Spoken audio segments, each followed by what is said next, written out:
So, quick introductions as I dismiss all the warnings. So I'm Carolyn Otley. I work for Cumbria CVS, and I've been chairing the community resilience subgroup through the response to coronavirus. Colin is Cumbria's Director of Public Health, and he can give himself more of an introduction as we go through. The plan for today is we have seen all the questions that people submitted in advance. I've tried to compile those into a fairly logical order, and we'll lead people through those. And then hopefully at the end, we'll have a few minutes to take any more questions that have come up since. Those of you who've used Teams before, or those of you who haven't used Teams before, if you wiggle your mouse, you should get a menu bar come up, and within that, there's a chat function. So the chat box should let you see things coming up. Now, somebody has asked if we can see participant videos, and the videos of anyone who's speaking should be up, so you should be able to see me and Colin without any difficulties. Basically, the people who are speaking should pop up on your screen when they speak, so you should be able to see those people. What else do I need to say? The chat box, if you stick any questions that come into your mind whilst Colin's speaking in there, we will do our best to try and keep an eye on them. I think we're probably all getting quite used to it now, so we'll do that. There's also some people have a hands up function. We'll try not to use that until the end. Is there anything else I need to say, do you think, Colin? Or do you think I've covered most things? I suspect not. I suspect we're mainly there. I think the only other thing to say is do bear with us. This is not going to be a high budget production, but we generally think it's more important you get to see Colin and hear what he has to say than you worry about the technology. We are both on fairly dodgy Wi-Fi, so there may be times when we break up a bit, but hopefully it will all keep going on the sound anyway. So, Colin, do you want to introduce yourself and explain to us once again very briefly what a Director of Public Health is and does? Certainly. So for those of you who don't know me, Colin Cox, I'm the Director of Public Health for Cumbria. What that means is that while I'm employed by Cumbria County Council, my remit is to look after, to protect and promote the health and well-being of everybody in Cumbria by working with all organisations and individuals to try and put in place whatever needs to get put in place to support and protect their health and well-being. And I suppose classically, that's involved looking at a wide range of things, from people's lifestyle to the wider social and economic determinants of health and well-being. But for the last 4 months, it's been almost nothing but COVID-19. So starting to look at how we start to restart some of the kind of public health work that is a bit broader than the health protection and COVID-19 approach. So yes, mostly what a Director of Public Health does is go to meetings and write reports. So it's a fascinating frontline sort of job. If anybody watched the Salisbury poisonings, did anybody watch the Salisbury poisonings? It was really good. And there were aspects of that show you what a Director of Public Health does in these situations. The bits about being in meetings. There were bits of it that I watched and thought, what she's going to a hospital, and it was sort of like a crime drama. And I'm going to go, I must work out how you do that as a Director of Public Health, because it's never quite that glamorous. But yes, the bit about going to massive multi-agency meetings and talking to people around big conference tables, it's much more like that. But yeah, it wasn't bad. It wasn't a bad representation of what it's like to be a DPH in these situations. So that's me. I think, I mean, many of you we've met in forums like this, either virtually or at Third Sector Network events and things like that in the past. So it's good to be here. Yeah, I think we've probably got more new people on this week, Colin. I think there are quite a lot of people from community groups and ACTS Network. So do you want to start off with a bit of a general summary on where we're at with coronavirus in Cumbria and kind of where infection rates are at, all of that kind of background information? Yeah, I can do that. And this is where I will put something up on the screen if I can share it. because obviously we're at a very different sort of place in the coronavirus outbreak as it stands. Now, I may be a presenter, Carolyn, but when I click this share button, nothing happens. Yeah. Wait a minute. There we go.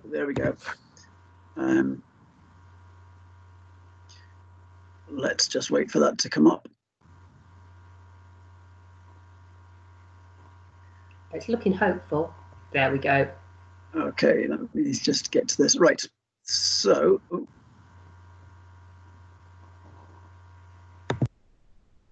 right. Right. So, can you see there a Cumbria Health Protection Board weekly COVID-19 summary? Yeah, we can see that slide, Colin. Excellent. So, let me just do a little bit of background to this by way of introduction. One of the things that we've had to do recently is develop what's been called an outbreak control plan. This is part of the move towards local authorities and local areas having much more direct responsibility for responding to COVID-19.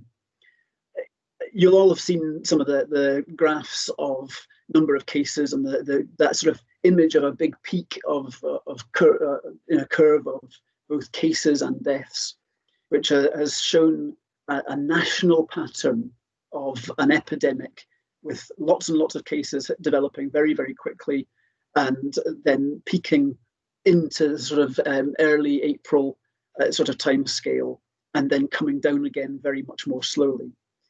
That's the national epidemic picture. Where we're at now is that nationally we are operating at a fairly low level of cases coming through on a regular basis.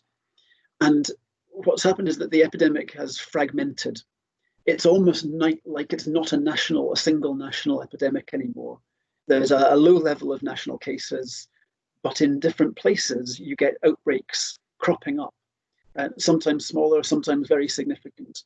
And I'm sure people will have been aware of there's been outbreaks in food processing factories, particularly recently in Anglesey, and then you get all the things that are happening in individual areas, like in Leicester, where they've gone back into a local lockdown. So in that situation, what happens is that you move away from a national command and control structure and into something that is much more locally focused with much more local control. And that's where we're at the moment. And as part of that, all local authorities, all upper-tier local authorities, have been required to pull together an outbreak control plan that sets out how we are going to respond to local situations and local outbreaks, and to establish a health protection board to oversee all of that work. So the Cumbria Health Protection Board first met in the middle of June. We've had 4 meetings now. And we've started to produce a weekly summary. So every week we meet on a Thursday. The board looks at the summary of the data that we're aware of to get an understanding of what the current picture is in Cumbria. And once we've decided what that's telling us and understood what that's telling us and what our response to that might need to be, we then on the Thursday afternoon, we publish that summary. So what I'm going to share with you just now is the summary that was published yesterday. So this covers up to week 28, which was ending last Friday. So there's always a little bit of a delay in the day, but I hope it'll give you a good picture of where we're at in any case. So I suppose key points, we are starting to see a rise in cases in Carlisle. We've actually got a very, very low number of cases elsewhere in the county. We had 21 new cases in Carlisle in week 28. A couple of weeks before that, we were seeing 25 to 30 across the whole of the county. And we'll see some more coming through, and I'll show you some more detailed stats in a second. So we're seeing a bit of a rise in Carlisle, which is a worry for us. But if you're comparing it to some of the other areas of concern in the northwest, places like Blackburn with Darwen and Pendle, we're nowhere near those sort of levels, and we're certainly absolutely nowhere near the sort of levels that they were seeing in Leicester that led to a local lockdown. So we're not even close to that sort of position at the moment. So just to emphasise some of that, This is a graph of, a chart of the new cases, number of people with a positive COVID-19 test in week 28 compared to the previous week. And you'll see there that the new positive cases across the whole of the county was 29, of which there were 21 in Carlisle. So very significantly there, Carlisle is driving the new cases that are going on in Cumbria at the moment. This shows the kind of Cumbria cases across the whole of the epidemic so far, starting off from the 6th of March. We had our first case in Cumbria on the 3rd of March. So this is week ending 6th of March. It peaked at 489 cases a week in the week of that ended on the 10th of April. And we're now dropping down, and we're at that sort of 29 cases a week level, and have been for a couple of weeks now, so it's fairly flatline. When you look at how that breaks down by different districts, these are all on the same scale, so you can compare them effectively.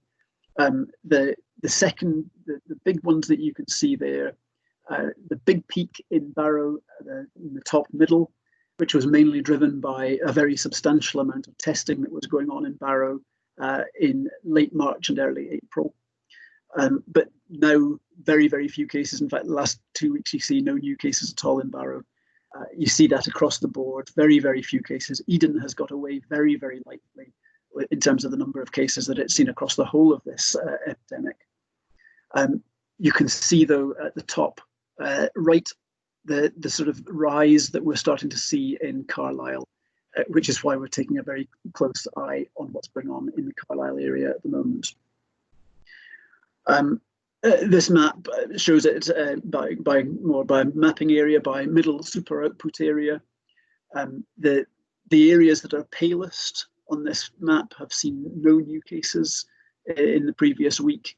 And even the place that's darkest on the map there, which is up in the kind of Longtown area and meeting the Scottish border, it's still a very, very low number of cases. You're in the kind of 5 to 9 cases within that entire super output area. Starting to look at more recent data.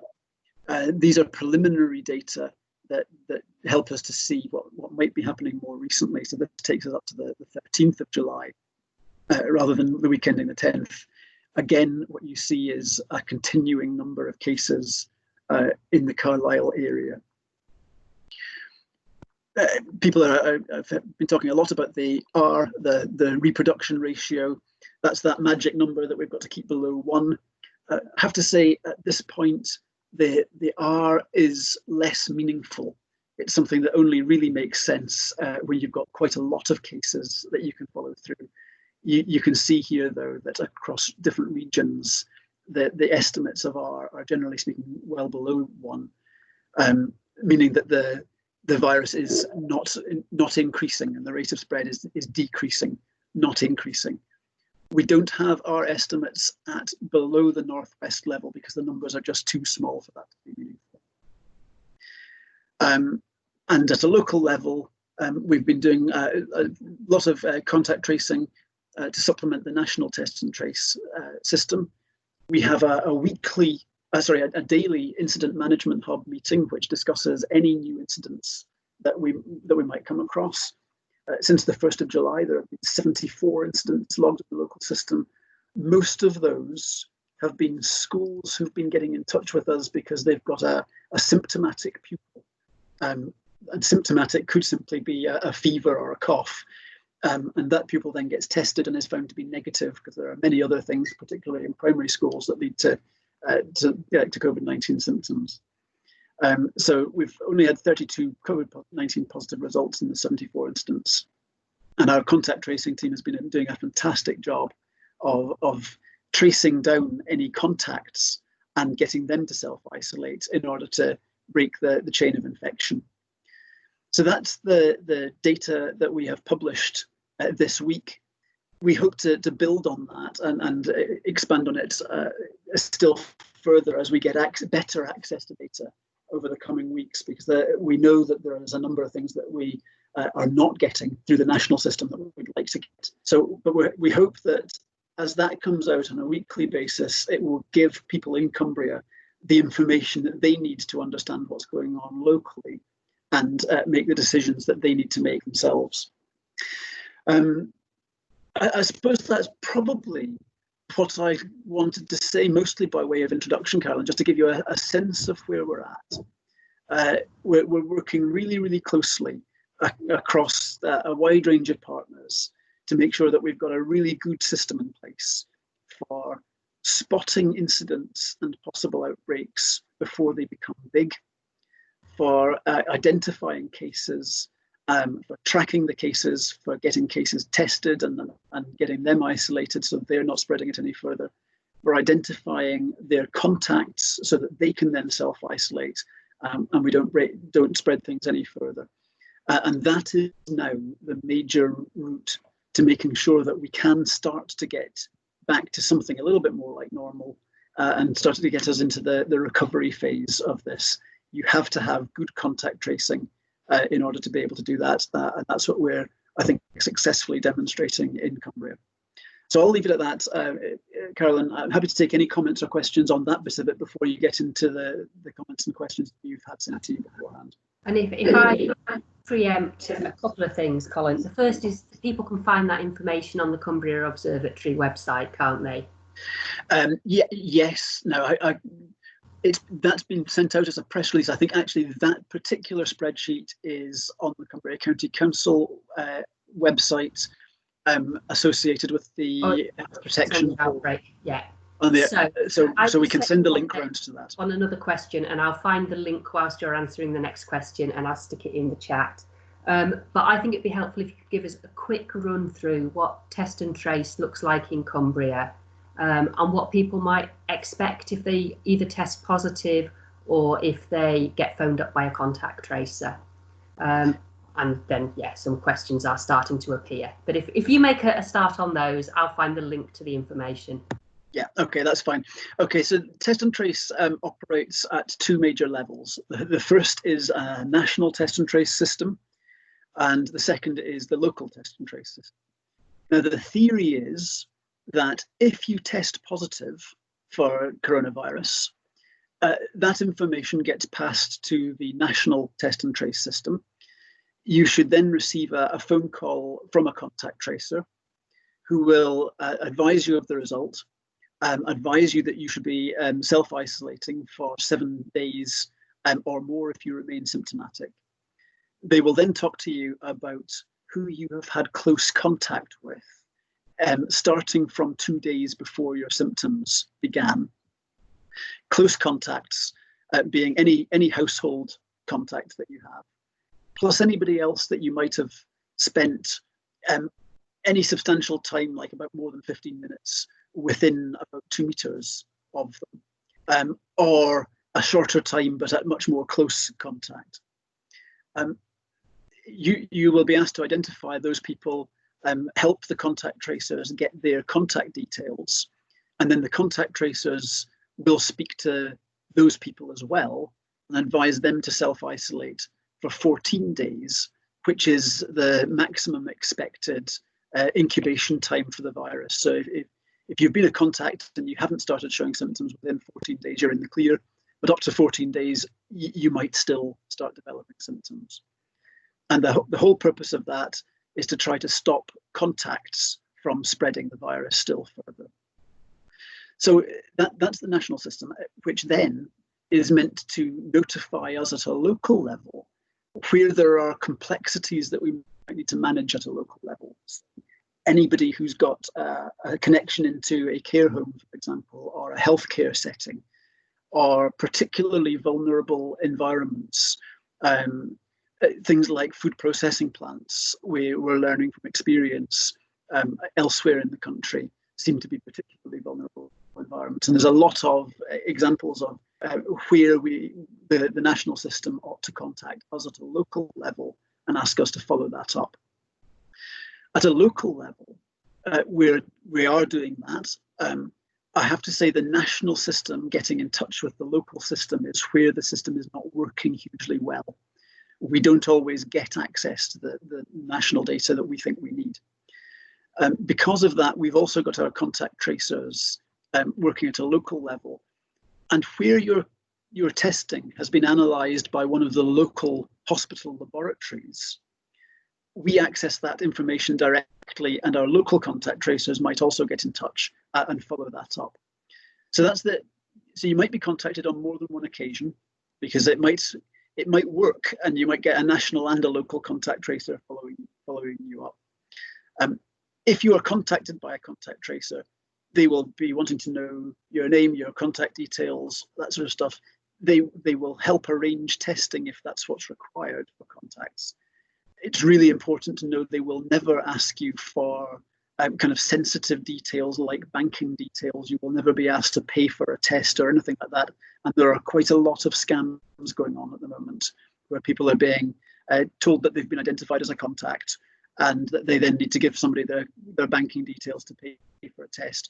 That will never happen under the national contact tracing system or the local contact tracing system. Was that enough of a description, Caroline, or do you want to get into more details? I didn't necessarily catch all of it.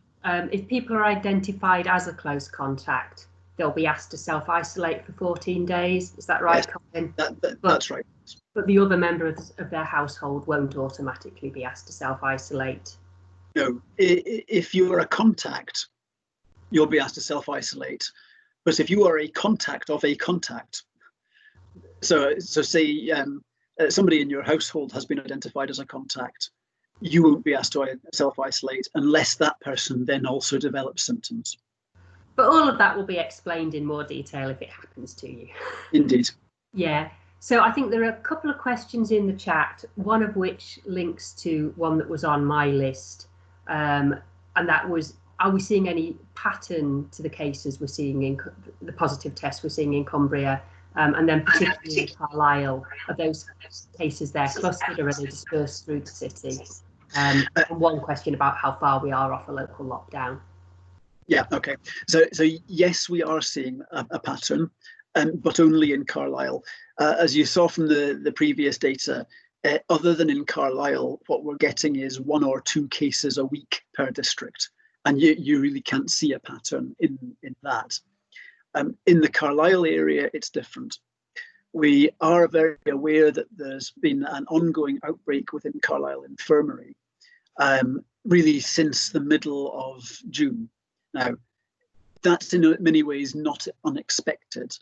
Obviously, hospitals have been managing COVID-19 for 4 months now, and there's been COVID-19 in hospitals for 4 months. What we're at now is a slightly different position, in that 2 months ago, you wouldn't have been calling that an outbreak. It would just have been kind of normal for a hospital to be experiencing that. We're now at a state where we don't think that's a normal environment. Hospitals still have people with COVID in them, but they're being managed effectively for the most part. What we're seeing at the moment in Cumberland Infirmary is that there is transmission within the hospital at a much greater level than you would hope for there to be. So there's an outbreak going on there. And almost all the cases that we are tracing through in Carlisle are either patients in the infirmary, staff in the infirmary, or the immediate contacts of patients or staff in the infirmary. So this is not a widespread community transmission that's going on in Carlisle at the moment. Now, I do want to be very careful when I'm saying that, because while that is the case, I don't want us to get into a situation of thinking that this is being spread by staff in Carlisle. You know, it's not like that at all. It's very much it's a difficult environment. When you've got an outbreak of something like this within a hospital environment, it's very difficult to contain. The hospital is working extremely hard to try and contain that outbreak.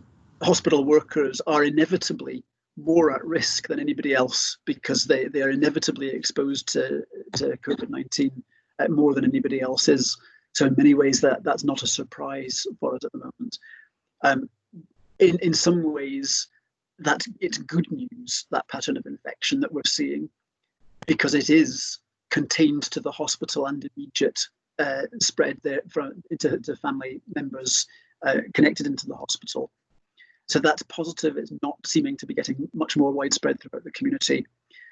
To another extent, that does make it really challenging because we know that managing things in the hospital is difficult. But there's an enormous effort going on to do that at the moment. And maybe that's a good point, Colin, at which you can remind us what we should all be doing to keep ourselves safe and to keep everyone else safe, because there obviously is still that danger of spread between people in the community. Yeah, will do.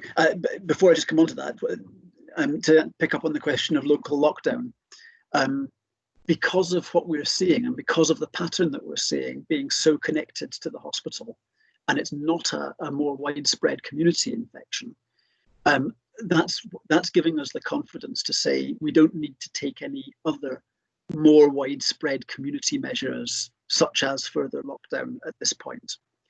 So we're definitely not at the stage of talking about local lockdown. We're not even at the stage of asking people in Carlisle voluntarily to do things to a greater level than they've been asked to do at a national level. So I know in some areas, for example, in Blackburn, where they're seeing more widespread community transmission, while there's no regulations coming in there about local lockdown, they are asking people voluntarily to stay at home where they can, not to go out, even though they're technically allowed to wear face masks in places that they wouldn't normally have to wear face masks. We're not at that stage in Carlisle yet either. So where we're at is simply keeping people reminded of the national guidance that we've got, which is that you should be still trying to maintain physical distancing where you can. That there's been a lot of confusion about, is it 2 meters? Is it? My line is, it's 2 meters. That's the standard that we're wanting people to get to. Where 2 meters is not possible, then you can, at a national level, the advice is just try and stick with 1 meter plus some form of additional protection, such as a mask, such as making sure you're actually not facing each other directly. But all of that is it's a bit blurry. The general guidance for me is in situations where you think 2 meters is not possible, you're better off wearing a mask, and that's yourself. That's about protecting other people in case you've got it but you don't know, because we know that there is asymptomatic spread. So things like going to pubs and restaurants, if you're not able to maintain 2 meters, masks are difficult in those sort of situations. There's an extent to which I go, that's your call. Take that sort of risk in terms of you do that. But generally speaking, my advice is keep a 2 meter distance where you possibly can, and if you can't, wear a mask to protect other people. There's a bit of a meme going around at the moment, which I quite like, which is about, and I'll probably forget them now, but this is the 3 C's. Have people seen that? Avoiding the 3 C's, which is about close contact, confined spaces. And I have forgotten the 3rd C. Look, I knew I would. I'll see if I can find it and send it round. But broadly speaking, it is, when you're outside, you're mostly fine. The closer you are to people, the more the risk is. The more confined it is, the more the risk is. And where you're in positions where you have to be close to people and you're having to talk loudly or project, the worst place you can go at the moment is a nightclub, effectively, where you're close to people. It's a confined space, and you're probably having to shout to make yourself heard, and probably lots of people are drinking, and therefore the social distancing stuff goes out of the picture anyway. So it's that sort of sense. This is complex and challenging, though, and it's an individual risk assessment essentially each time. And then beyond that, Colin, I think it's just remembering that if you develop any symptoms, you should immediately self-isolate, and now immediately get a test, isn't it? Absolutely. Yes. And all the information on getting tests is on the NHS website, as well as available locally. So if I just go through a couple of questions before we lose them all. There've been some questions about phone apps. So first of all, is there still going to be a test and trace app? Well, that's the tracking bit of the test, track and trace, isn't it? And also, is there any merit to any of the symptom tracker apps that are out there? And then a question about the backlog in hospital treatments and cancer treatments, and what we can do to encourage the hospital trust to catch up on those. Yeah, I believe there is still going to be a test and trace app. The national app that was being developed within the UK has obviously had sufficient problems with it that's been scrapped, and they're now moving to adopt the Google and Microsoft app that everybody else has been adopting. It's gone very quiet on that. Last I heard, they were saying it might not be available until Christmas. I don't know why that is, but to be honest, I've always seen the app as a bit of a sideshow. It may be helpful in one or two cases. It may identify a couple of contacts, but broadly speaking, the hard work of contact tracing is absolutely getting in touch with people directly. It's not really about the app. And I see in the chat somebody's come up with the 3 C's: closed spaces, crowded places, and close contact. That's the 3. Yeah, well done. You've been saved. Thank you, St Mary's Hospice. Thank you, St Mary's. That's exactly the ones I was after. So yes, I've always seen the app as a bit of a sideshow in terms of test and trace in any case. In terms of the symptom tracking apps, I think they're quite helpful in terms of a research agenda. It's not something that we use the data from in terms of the analysis and the epidemiology, but I think they have helped some researchers understand what's going on. So I certainly wouldn't say to people don't do it, but it's not something that we get a lot of data from that we use. And then the second bit of the second question was about backlogs in hospitals. Absolutely, one of the real challenges about COVID-19 is going to be that there will be a significant health impact that is not about COVID-19. It's about exactly that sort of thing: people missing cancer diagnoses, people missing other forms of treatment that they might require. And that's certainly at the forefront of the NHS mind at the moment. And it's one of the reasons the NHS is getting itself back up to full functionality as best it can, as quickly as possible. So I don't think I can give you any commitments on when the NHS will get back and catch up on those things, but they're absolutely on that, and they're very aware of it and trying to do it.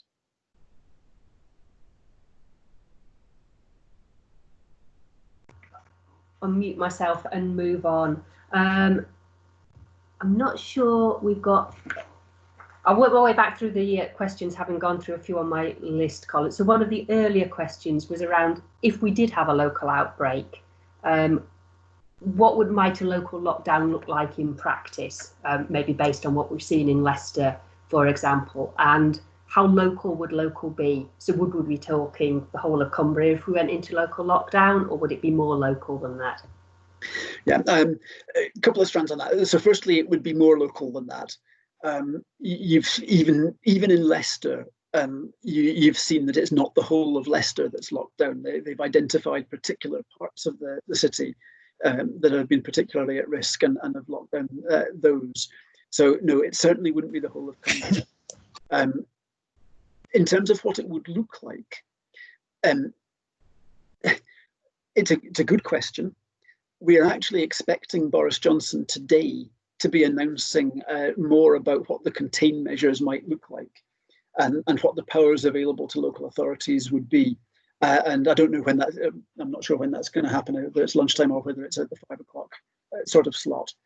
But effectively, what I would expect to see is that you might start to roll back on the release of lockdown that we've been seeing happening. So, but it might depend on where the challenges are and exactly the nature of the outbreak. So if you were seeing a local outbreak that was mainly, as we currently are seeing a local outbreak that's mainly associated with the hospital, you would not necessarily start to lock down other bits of the economy.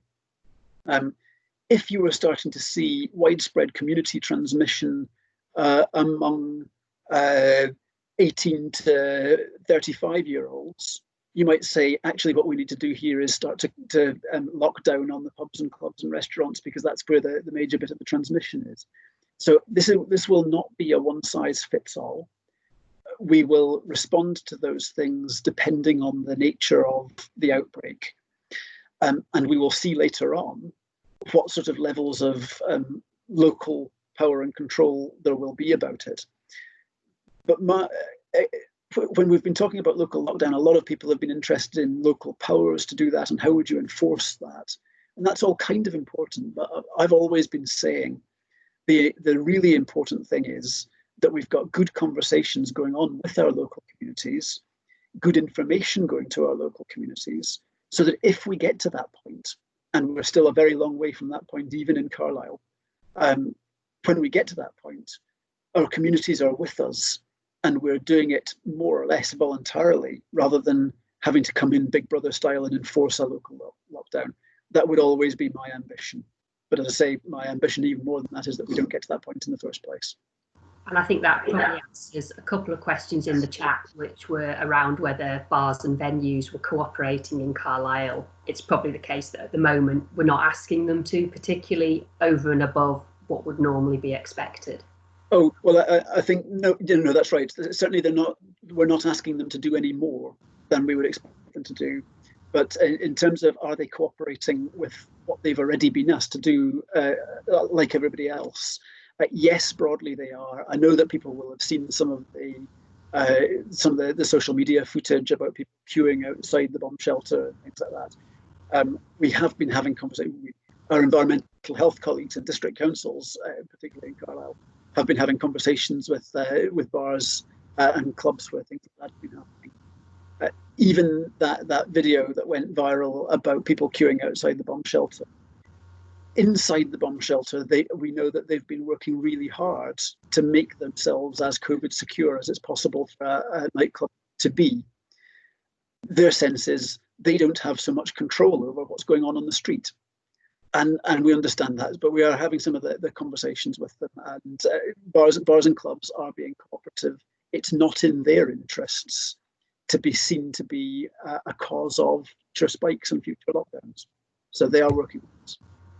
So I think there's a question come up. We've got a few people on the call who are involved in either village halls or community centres, I think, asking about what their responsibilities might be as they start to restart activities, particularly regarding the contact tracing. So I guess in terms of recording details, but there are also some questions in advance about, just what do they need to bear in mind as they reopen? There's probably some good questions there that I would need to follow up on in terms of the formalities, and if you like if you're thinking about the kind of legal guidance on some of this. But my general guidance would be that we're still looking to make sure that anywhere that is opening is operating in a COVID secure way, which means supporting people to maintain that 2 meter physical distancing wherever possible, making sure that there is things like good hand sanitizer availability wherever they can, trying to avoid large groups gathering wherever you can. The national guidance talks about 30 people or so as a kind of maximum, but that's not always the case. If you're a business, you can have more than that. And this is where I'm talking about the legalities. If you're a business, you can open and have more than 30 people in your business. Does that apply to a village hall? Actually, I don't know the answer to that, and I would need to follow that up unless there's somebody else on the call who does know the answer to that.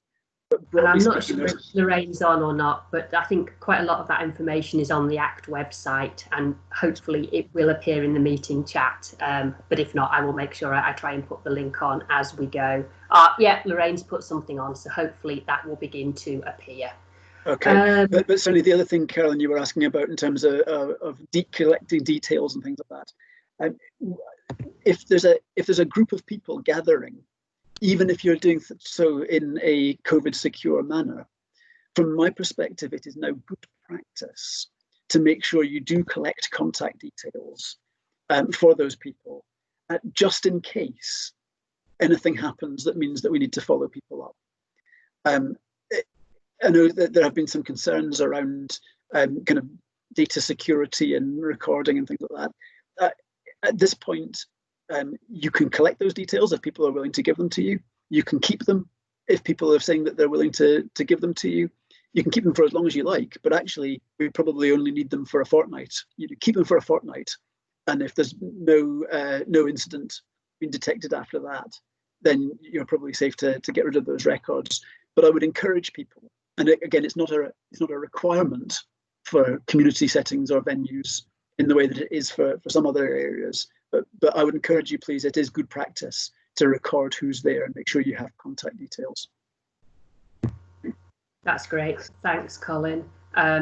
So there are some comments appearing on that in the meeting chat, but I think the other particular issue it would be really, or two specific issues it'd be good to cover before we get back to the really general stuff.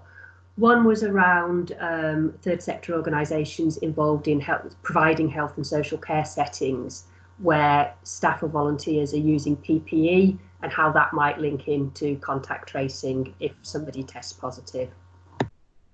Yes, if you are involved in health and social care, and I would say this applies to third sector as much as it does to statutory sector or private sector organisations. If you're providing personal care and therefore you would, and somebody tests positive, it's almost inevitable that you will have been within the 2 meters or even closer for the period of time that would normally make you a contact. In that environment, if you are wearing the appropriate personal protective equipment, you are not then necessarily identified as being a contact. If you're not wearing the correct personal protective equipment, you would be identified as being a contact.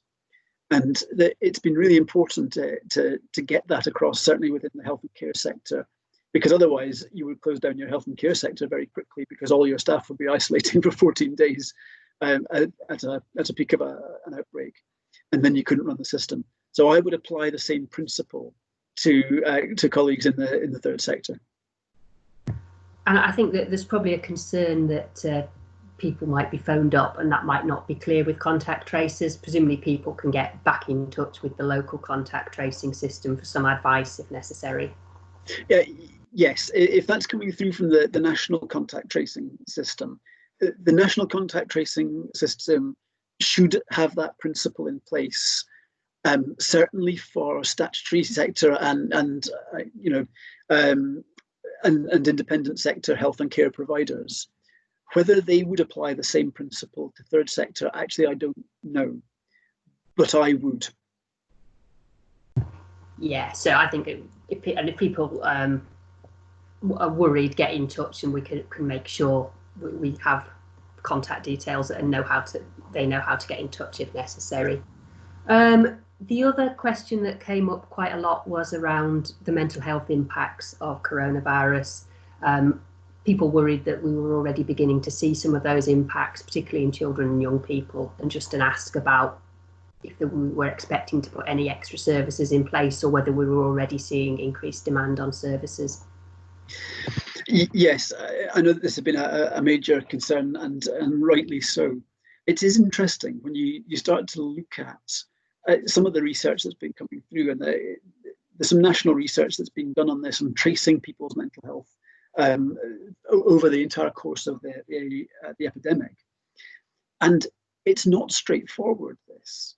There are absolutely quite a lot of people who have suffered significantly from because of this from a mental health perspective. For other people, this has been great, and they've actually found it a positive impact on their mental health. So it's a complex picture, and inevitably with mental health, one solution does not fit all situations. But we're definitely aware that for many people, this has been a challenge for their mental health. Now, I have to say, I'm not particularly close at the moment to the planning that's been going on around that and what sort of demands there might be. I know that there hasn't been a massive increase in demand on mental health services up till now, but that may simply be because of the the nature of the lockdown and people not being able to access those services as much as they might have liked to do. But I do know that there are systems being put in place, and that there are plans being put in place, coordinated across both the North and Morecambe Bay systems, to increase access to mental health services. But I have to say I'm not close enough to know what's actually going on in that, so I can't give you very many details. But it is something that the systems are very aware of. Thanks, Colin. Yeah, and I think that is more a question for the NHS colleagues when we get some of them onto a call than it is for the Director of Public Health. So shall we start to move back to the general stuff, and particularly is there a danger of a second wave coming at some stage? And how would we know that? What plans are in place if that was to happen? Yeah. Yes, there is a danger of a second wave coming. There's always a danger of a second wave. So that's not particular to COVID-19. It's no surprise to say that there's a danger of a second wave. When might we start seeing that? Well, I think that there are three main touch points where we need to look out for second wave impacts. The first of those is kind of now. We saw the substantial change to the lockdown regulations on the 4th of July. If you were going to see a second wave, you might expect that it might start from about then. Now, the 4th of July was about a fortnight ago. It's probably slightly too early to say that we're in the clear from that. If we're going to see any rises associated with that, you might have started to see them this week, but it's maybe next week and the week after. It'll be another fortnight or so before I'm willing to say, actually, we're out of the woods, or we haven't seen a substantial spike kicking in from the changes to lockdown on the 4th of July.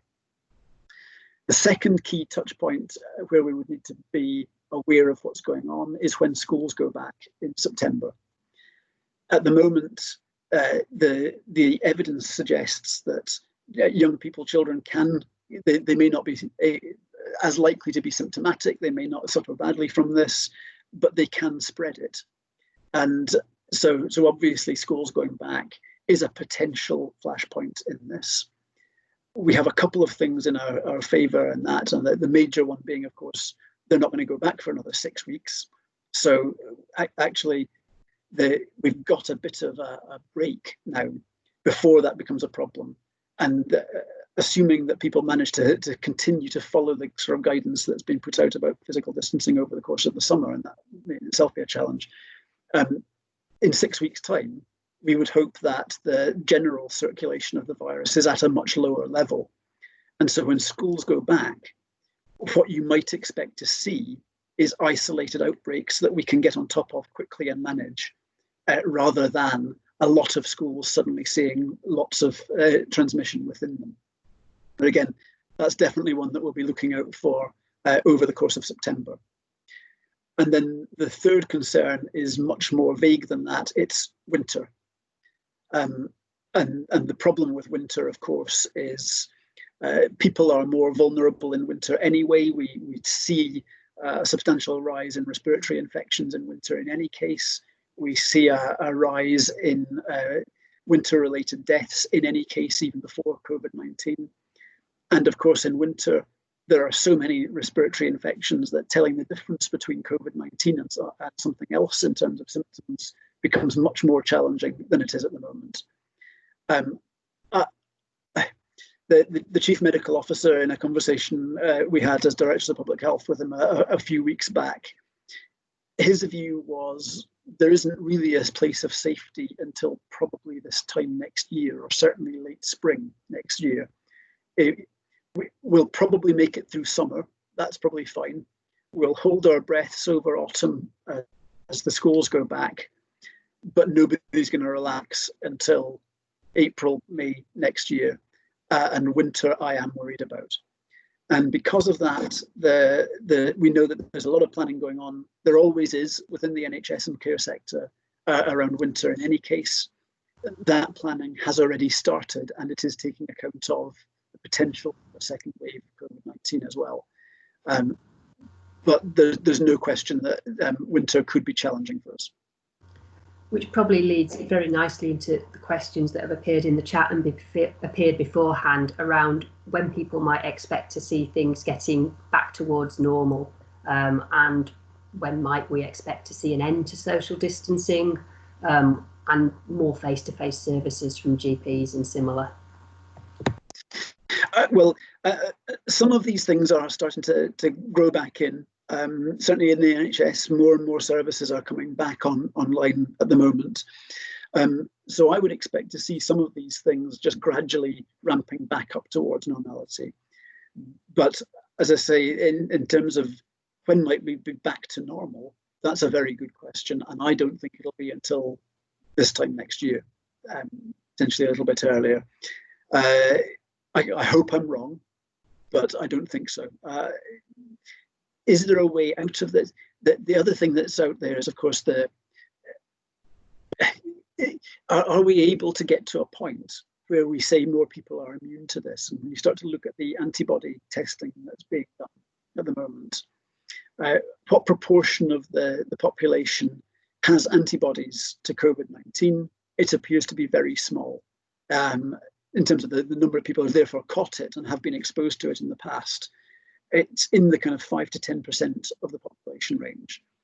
So if you go back to that phrase, which became a bit of a pariah early on in this, the herd immunity argument, is herd immunity by people having experienced this and been exposed to it before going to get us out of this? Not anytime soon, and because not enough people have been exposed to it. And in any case, what we're learning now is that antibodies seem to take a bit of a nosedive after about 3 or 4 months. So we're not even sure that if you've been exposed to it in the past, you will be immune to it in the future. It looks as if over the course of a 6 to 12 month period, you probably won't be.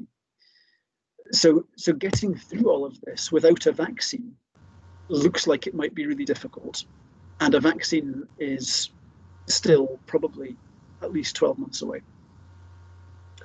Thank you, Colin. We're getting very much to the end of our time, although in the chat we have an update from BBC News Live, which apparently says the Prime Minister says he hopes the UK will return to significant normality by the middle of November, with the remainder of the restrictions eased, possibly for Christmas. So it'll all be over by Christmas. We've heard that. So there are a huge number of questions popping in now, I think, or maybe I'm just losing the track, but we're kind of coming to the end of time.